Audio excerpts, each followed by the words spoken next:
Umar radhiyallohu anhuning xilofat davrida agar siz o'sha vaqt Madinada yashaganingizda edi, u islomning oltin paytlari edi. Payg'ambarimiz sollallohu alayhi va sallam sodir bo'lajak yaxshiliklar haqidagi bashoratlari Umar radhiyallohu anhuning xilofatlari davrida sodir bo'layotgan edi. Lekin shu bilan birga Umar radhiyallohu anhu o'zining vaqti yaqinlashayotganini bilar edi va u doim qilib yuradigan ikki duosi bor edi. Ey Robbim, sening yo'lingda, sening payg'ambaringning shahrida shahid bo'lishimni nasib qil. Qizlari Hafsa va o'g'illari Abdulloh aytishar edi: qanday qilib Madinada shahid bo'lmoqchisiz? Madinada urushlar bo'lmaydi. Umar aytdiki, agar Alloh buni bo'lishini xohlasa, bo'laveradi. Uning yana bir duosi bor edi. Bu esa: ey Robbim, senga sajda qiladigan, senga iymon keltirgan odamning qo'lidan o'ldirilishimga izn bermagin.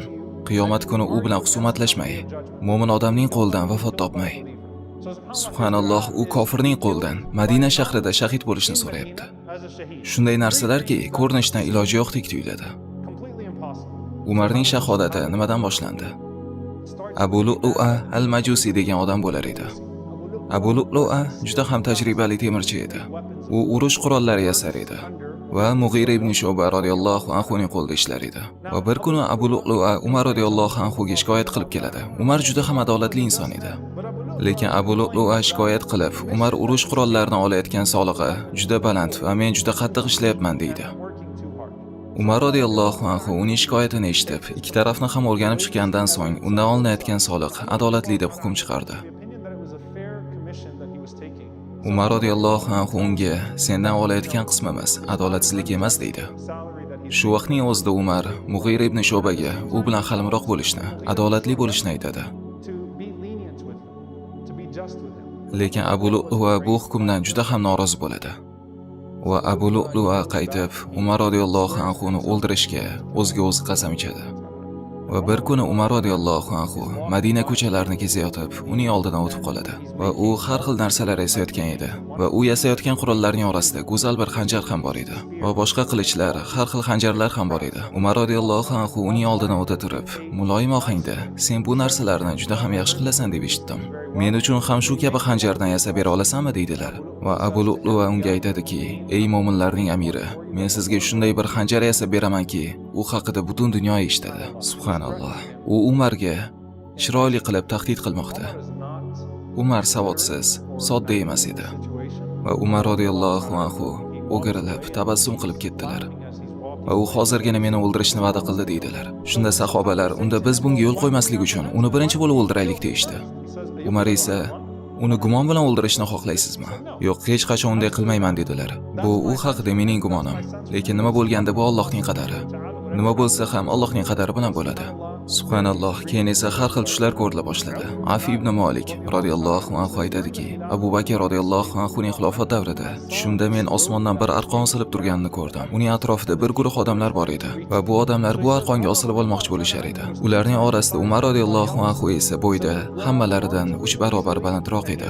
U kelib bu arqonga osongina osilib, ko'tarilib ketdi. Shunda men qanday qilib Umar bunchalik osonlik bilan arqonga osilib ko'tarilib ketdi dedim. Va menga shunday javob berildi: chunki u Allohning yerdagi xalifasi va malomatchining malomatidan qo'rqmaydi va u shahid qilinadi.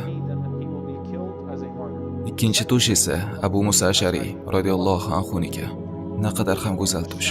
U Shomda edi va bir kuni ertalab uyg'onib, odamlarni chaqirdi va aytadiki, men tunda juda ham qiziqarli tush ko'rdim.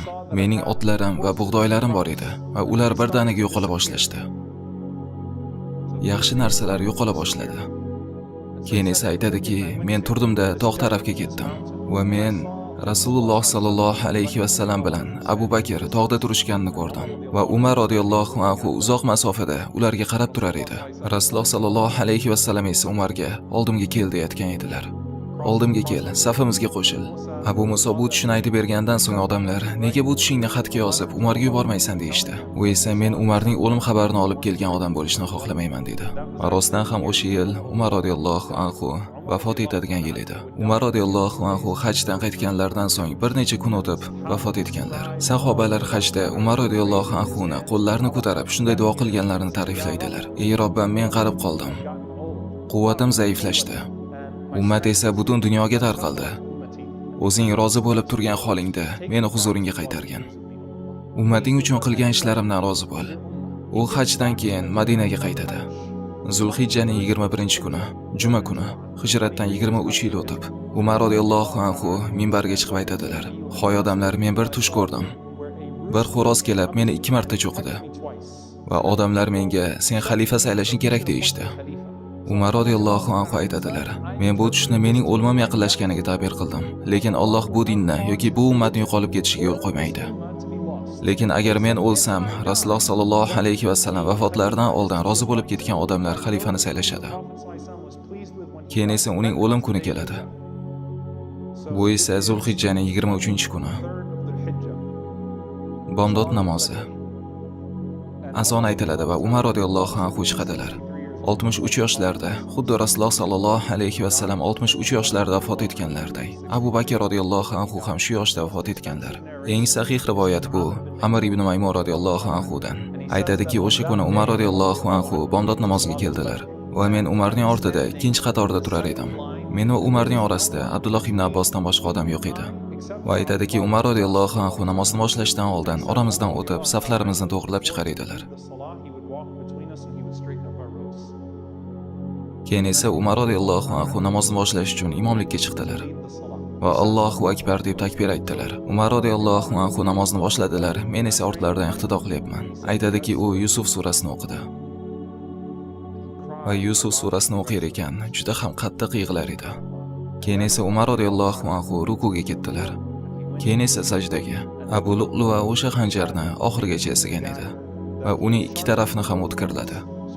Umar radhiyallohu anhu ni ikki taraflama ham jarohatlash uchun yetmaganiga uni zaharladi ham. Xanjarning ikki uchini ham va u xanjarni kiyimining ichida yashirar edi.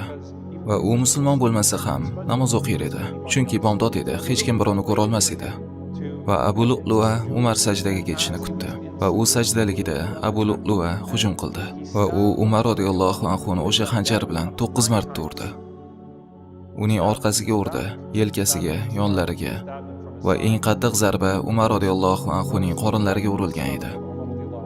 U uning orqalariga, yonlariga urgandan so'ng Umar radhiyallohu anhu yotib qolganlarida qorinlariga bor kuchi bilan urgan edi. Va Umar radhiyallohu anhu qonga belangan holda "Ko'ppak meni o'ldirdi" deydilar. U o'sha voqeani esladi. Subhanalloh. O'sha kuni uning oldidan o'tib ketganlarni va u ushbu oyatni o'qidi. Subhanalloh, shu holatda ham Qur'on tillariga kelmoqda. Allohning amri belgilangan qadar bo'ldi. Va o'sha yerdagi odamlarning ba'zilari Umarning oldida qolishdi, ba'zilari esa Abu Lu'lu'ani quvlab ketishdi. Va Umar radhiyallohu anhu o'lim chog'ida yotgan bo'lsa ham nima haqida o'ylayapti? Va Abdurrahmon ibn Avf radhiyallohu anhu ning oyog'idan ushlab, "Xo'y Abdurrahmon, namozni tugatib qo'y" deydilar. Abdurrahmon ibn Avf shu zahoti imomlikka chiqib, ikkinchi rakatga Kavsar surasini o'qib, tezda namozni tugatadi. Shu vaqtda Abu Lu'lu'a masjiddan qochar ekan, xanjari bilan odamlarni urib yugurar edi. U o'sha tongda 9 kishini o'ldiradi va 13 kishini jarohatlaydi. U xanjari bilan o'zini himoya qilib qochar ekan, oxir-oqibat odamlar unga yopirilib kelib, o'rab olishadi. Va Abu Lu'lu'a qo'lga tushganini sezgandan so'ng o'sha xanjar bilan o'zining ko'kragiga 3 marta urib, o'zini o'zi o'ldiradi. U masjidda o'zining joniga qasd qiladi. Sahobalar namozni tugatishlari bilanoq ular Umar radhiyallohu anhu ni Abdullohning uyiga olib borishadi. Chunki Abdullohning uyi masjidga eng yaqin uylardan edi. O'zining o'g'li Abdulloh va o'sha vaqtda Umar radhiyallohu anhu hushlarini yo'qotgan edilar. Va sahobalar uni hushiga keltirishmoqchi bo'lishadi. Abdulloh "Hoy otajon" deb baqiradi. Lekin Umar radhiyallohu anhu ma'lum vaqt hushlariga kelmaydilar. Quyosh chiqqandan so'ng Umar radhiyallohu anhu ko'zlarini ochadilar. U so'ragan birinchi narsasi nima bo'ladi? Odamlar namozni tugatishdimi? Sahobalar "Ha, namozni tugatdik" deyshadi. Umar esa "Alhamdulillah, zero namozni tark qiladiganning islomda ulushi yo'q" deydilar. Va u Abdullohga "Meni o'tqizib qo'y" deydilar. O'tirg'izib qo'yishgandan so'ng, keyin esa suv olib kelishni so'raydilar. Suv olib kelishgandan so'ng odamlar ichgani bo'lsa kerak deb o'ylashadi. Lekin u tahorat qilishni boshlaydi va Umar radhiyallohu anhu bomdod namozini tugatib qo'yadi. Chunki u birinchi rakatning oxirida hujumga uchrab, hushini yo'qotgan edi. Mana Umar qanday bo'lgan edi. Umar radhiyallohu anhu savollar berishni boshlaydilar. "Menga hujum qilgan kim?" Odamlar "Forslik majusiy" deyishdi. "Siz o'sha kuni gumon qilgan odamingiz." Umar aytdiki, "Alhamdulillah, meni la ilaha illalloh deydigan odam o'ldirmadi. Allohga hamdlar bo'lsin." Keyin esa Umar radhiyallohu anhu biroz sut olib kelishni so'raydilar. Odamlar ust olib kelishadi. Uning jarohati shunchalik og'ir ediki, u ichgan har narsa uning qornidan chiqib ketar edi. Sahobalar tabibni olib kelishdi. Tabib Umar radhiyallohu anhu uning jarohatini ko'rgandan so'ng, undan ichgan suti qanday chiqib kelayotganini ko'rgandan so'ng, uning jasadini qanday holatdaligini ko'rgandan so'ng, aytadiki: "Ey mo'minlarning amiri, vaqtingiz oz qoldi. Qanday vasiyat qilmoqchi bo'lsangiz, hozir qilib oling." Va Umar radhiyallohu anhu shunday ham qiladilar. Birinchi bo'lib o'g'illari Abdullohni chaqiradilar va aytadilarki: "Ey Abdulloh, sen atrofni aylanib chiqib, kimlarda qarzim borligini aniqlagin va o'sha qarzlarning har bir dinorini to'lagin. Lekin sening otangning pullari ko'p emas. Dunyodagi eng buyuk xalifaning odamlardan qarzlari bor. Yetmaganiga o'zining puli ko'p emas. Shuning uchun Abdulloh, sen ularni to'lagin" deydilar. Keyin esa Umar radhiyallohu anhu sho'ro ahlini yig'adilar. Bular esa tirikligidayoq jannat xabarini eshitgan sahobalar. Ulardan 6 tasini xalifa saylashga tayinlaydilar. Aslida ulardan 7 kishi qolgan edi, lekin ularning biri Said ibn Zayd Umar radhiyallohu anhuning jiyanlari bo'lgani uchun uni qo'shmaydilar. O'zlarining qarindoshlaridan kimdir xilofatga chiqishlarini xohlamaganlar. Keyin esa yana Abdullohni chaqirib, unga aytadilar: "Mening bir istagim bor. Subhanalloh, o'limdan oldingizdagi Oysha radhiyallohu anhoning oldiga bor va unga mening salomimni yetkaz. Unga mo'minlarning amiri sizga salom yo'lladi dema. Umar salom yo'lladi degan. Chunki men bundan buyog'i mo'minlarning amiri emasman." Va unga aytgan: "Umarning bir iltimosi bor, lekin bunga rozi bo'lmaslikka, yo'q deyishga sizning to'liq haqqingiz bor. Undan payg'ambarimiz sollallohu alayhi vasallam va Abu Bakr radhiyallohu anhu dafn qilingan xonadagi oxirgi joyni menga berishlarini iltimos qil. Agar Oysha yo'q desa, bu adolat. Bu uning haqqi, unga bosim qilmagan. Agar mayli, xo'p desa, bu uning fazli. Bu uning menga ko'rsatgan fazilatidir." Abdulloh ibn Umar radhiyallohu anhu aytadilar: "Men Oysha radhiyallohu anhoning oldiga bordim va men Oysha radhiyallohu anhoni qattiq yig'layotganini ko'rdim. Va aytiladiki, Oysha onamiz otalari Abu Bakrning vafotida yig'laganlardan ko'ra, Umarning vafoti sabab ko'proq yig'lagan ekanlar. Odamlar undan nega deb so'rashganda, chunki Umar biz bilan fitnalar orasidagi ishga edi deydilar. Madinadagi hamma hozir yig'lamoqda, chunki ular Umar radhiyallohu anhu vafot etayotganini bilishadi." Abdulloh ibn Umar Oysha onamizga: "Sizga salomlar bo'lsin ona. Umarning sizga bir iltimosi bor. U sizga salom yubordi va u sizdan hech qanday bosimsiz. Bu sizning haqqingiz. Uning 2 birodarlarining oldilariga dafn qilinishga izn so'ramoqda." Rasululloh sallallohu alayhi vasallam va Abu Bakr Siddiq radhiyallohu anhularning oldiga. Oysha onamiz radhiyallohu anhu aytadilar: "Men har doim u joyga o'zim dafn qilinaman deb orzu qilar edim. Men o'zimning erim va otamning oldiga ko'milishni orzu qilar edim. U joy uning uyi edi. U xona uning Rasululloh bilan yashaydigan xonasi edi. Payg'ambarimiz sallallohu alayhi vasallam va Abu Bakr uning xonasiga dafn qilinishgan edi. Lekin men Rasululloh sallallohu alayhi vasallamning nazdida Umar qanday o'rinda bo'lganini bilaman" deb Umarning iltimosiga ijobat qiladilar. Abdulloh ibn Umar otasining oldiga qaytganda, Umar osmonga qarab, zo'rg'a jon saqlab turgan edi. U o'g'li Abdullohni qaytganini ko'rib, "Meni o'tirg'izib qo'yinglar" deb Abdullohga oldimga qanday xabar bilan kelding deydilar. U esa sizning oldingizga sizni xursand qiladigan xabar bilan keldim deydi. Umar alhamdulillah deydi. Bu men xohlagan yagona narsa edi. Lekin aytadilarki, meni o'lganimdan so'ng uning oldiga yana bir marotaba bor. Mabodo qandaydir bosimni his qilgan bo'lsa, o'lganimdan so'ng uning oldiga borib hech qanday bosimsiz so'ra. Balki hissiyotlar biroz pasaygandan so'ng u rozi bo'lmas. Shunday bo'lsa, meni Baqiy qabristoniga, mo'minlarning oldiga ko'm. Men bunga roziman deydilar. Abdulloh Umar radhiyallohu anhuning boshidan ushlab, og'zida yotqizib qo'yadi. Shu vaqt sahobalar birin-ketin kelib, Umar radhiyallohu anhuga xotirjamlik berish uchun maqtay ketishadi. Umar esa uni maqtagan sahobalarga: "Qiyomat kuni aytgan gaplaringizga guvohlik berasizlarmi?" deydilar. Sahobalar: "Ha, mo'minlarning amiri, biz sizning xilofatingizdan rozimiz" deyishadi. Shunda Abdulloh ibn Abbos radhiyallohu anhu kiradilar va Abdulloh ibn Abbos Umarning barcha fazilatlarini zikr qila boshlaydi. Shunda Umar: "Mana bu odamlarning barchalarichi, men Alloh mendan bu odamlar haqida so'rashdan qo'rqaman." Va aytadiki, agar men Allohga yuzlanganimda, mana shu dunyoning barchasini berib yuborib bo'lsa ham, hech qanday mukofot olmay bo'lsa ham, azobdan qutulsam, shunday qilardim. Va subhanalloh, u oxirgi lahzalarda juda ham qiziqarli bir ish qiladi. U Abdullohga aytadi: "Hoy o'g'lim, mening boshimni tuproqqa qo'y. Shoyat Alloh menga qaraganda ko'rinishimdan rahmi kelsa, qulini uning oldida xorligini ko'rib, menga rahm qilsa." Abdulloh aytadi: "Men buni qilmayman." "Yo'q, nega?" Va Umar radhiyallohu anhu aytadiki, "Agar bu yuz jahannamga kiradigan yuz bo'lsa, bundan or qilmasliging kerak. Agar bu yuz jannatga kiradigan yuz bo'lsa, Jannatning tuproqlari dunyoning tuproqlaridan tozaroq. O'g'lim, mening aytganimni qil. Yuzimni tuproqqa qo'y. Subhanalloh, bu shunday odamki, islomni siz u yerlardan bo'lgan dunyoning butun davlatlariga yoydi. U shunday odamki, Rasululloh sallallohu alayhi vasallam takror va takror maqtar edilar. Sahobalarning shahodatini, guvohligini olgan odam. Bomdod namozida, sajdada, Madinada shahid bo'lgan odam. Payg'ambarimiz sallallohu alayhi vasallamning jannat xabarini bergan sahobalar bo'lsa-da, o'g'liga yuzimni tuproqqa qo'y degan odam. Usmon radhiyallohu anhu xonaga kirganlarida Umar yuzi bilan tuproqda yotgan holatida, agar Alloh rahim qilmasa, Umarning holi voy der edi. Alloh taolo o'sha xokisar holatda uning jonini oldi. Mana shu Umar radhiyallohu anhu.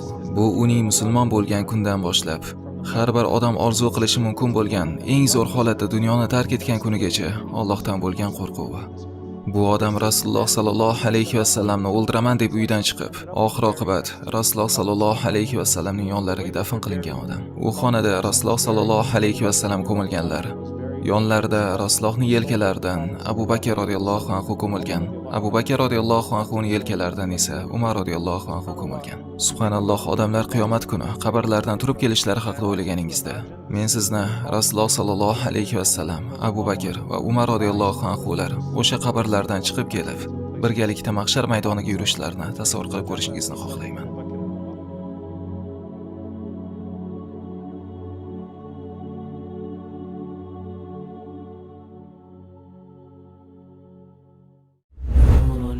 Musollin TV YouTube kanali siz diningizni yaxshiroq o'rganishingiz uchun xizmat qiladi.